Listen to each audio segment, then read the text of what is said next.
എല്ലാവർക്കും നമസ്കാരം. കേരളത്തിന് ഇന്ന് ചരിത്രപരമായിട്ടുള്ള ഒരു ദിനമാണ്. നമ്മുടെ മാതൃഭാഷയായ മലയാളം ഇനി കേവലം സംസാരിക്കുവാനുള്ള ഭാഷ മാത്രമല്ല, കേരളത്തിൻ്റെ ഏക ഔദ്യോഗിക ഭരണഭാഷയായി മാറിയിരിക്കുകയാണ്. ഏറെ നാളത്തെ കാത്തിരിപ്പിന് ശേഷം മലയാള ഭാഷാ ബില്ല് ഗവർണർ രാജേന്ദ്ര വിശ്വനാഥ് അർലേക്കർ ഇന്ന് ഒപ്പുവെച്ചിരിക്കുകയാണ്. 1969 കേരള ഔദ്യോഗിക ഭാഷാ ആക്ട് പ്രകാരം ഇംഗ്ലീഷും മലയാളവും നമ്മുടെ ഔദ്യോഗിക ഭാഷകളായിരുന്നു. എന്നാൽ ഇതിന് മാറ്റം വരുത്തി മലയാളത്തെ സമഗ്രമായ ഭരണഭാഷയാക്കുക എന്നൊരു ലക്ഷ്യത്തോടെ 2025 ഒക്ടോബറിലാണ് നിയമസഭ ഈ ഒരു ബില്ല് പാസ്സാക്കിയതെന്ന് കാണാം.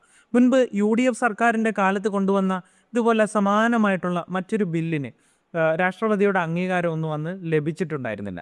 എന്നാൽ ഇപ്പോൾ സാംസ്കാരിക നായകർ അടക്കമുള്ളവർ പ്രധാനമന്ത്രിയെ കാണുകയും അവർ പ്രധാനമന്ത്രിയുമായി നടത്തിയ ചർച്ചകൾക്കും സമ്മർദ്ദങ്ങൾക്കും ഒക്കെ ഒടുവിലാണ് ഗവർണർ ഈ ഒരു നിർണായക ബില്ലിൽ ഒപ്പുവെച്ചിരിക്കുന്നത് എന്ന് കാണുവാനായിട്ട് സാധിക്കും.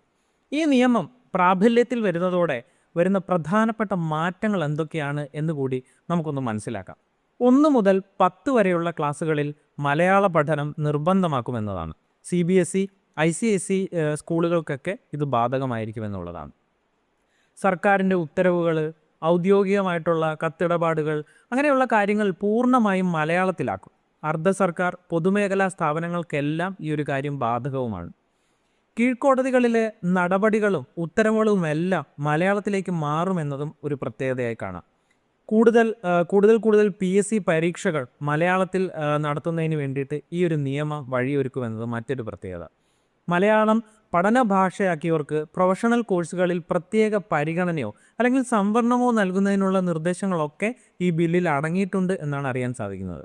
എല്ലാ മാറ്റങ്ങൾക്കും എന്നതുപോലെ ഈ ബില്ലിനും ചില എതിർപ്പുകളൊക്കെ നേരിടേണ്ടി വന്നിട്ടുണ്ട് എന്നുള്ളത് വാസ്തവമാണ്. പ്രത്യേകിച്ച് കാസർഗോഡ് ജില്ലയിലെ കന്നഡ ഭാഷാ ന്യൂനപക്ഷങ്ങൾ ഇതിനെതിരെ ഗവർണർക്ക് വലിയ രീതിയിലുള്ള പരാതികളൊക്കെ നൽകിയിട്ടുണ്ടായിരുന്നു.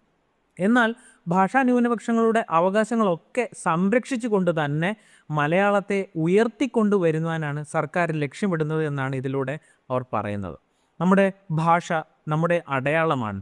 ഭരണഭാഷയും പഠനഭാഷയും മാതൃഭാഷയാകുന്നത് നാടിൻ്റെ പുരോഗതിക്ക് അനിവാര്യമായിട്ടുള്ള ഘടകമെന്നത് സംശയമില്ലാത്ത കാര്യമാണ്. ഈ ചരിത്രപരമായിട്ടുള്ള തീരുമാനത്തെ നിങ്ങൾ എങ്ങനെയാണ് കാണുന്നത്? നിങ്ങളുടെ അഭിപ്രായങ്ങളുമെല്ലാം താഴെ കമൻറ്റ് ബോക്സിൽ രേഖപ്പെടുത്തുക. വീഡിയോ ഇഷ്ടപ്പെട്ടെങ്കിൽ ലൈക്ക് ചെയ്യുക, പരമാവധി ആളുകളിലേക്ക് ഷെയർ ചെയ്യുക. അപ്പോൾ ഇതുപോലെയുള്ള പ്രധാനപ്പെട്ട കാര്യങ്ങളെല്ലാം കാണുന്നതിനായി എൻ്റെ ചാനൽ സബ്സ്ക്രൈബ് ചെയ്യുക.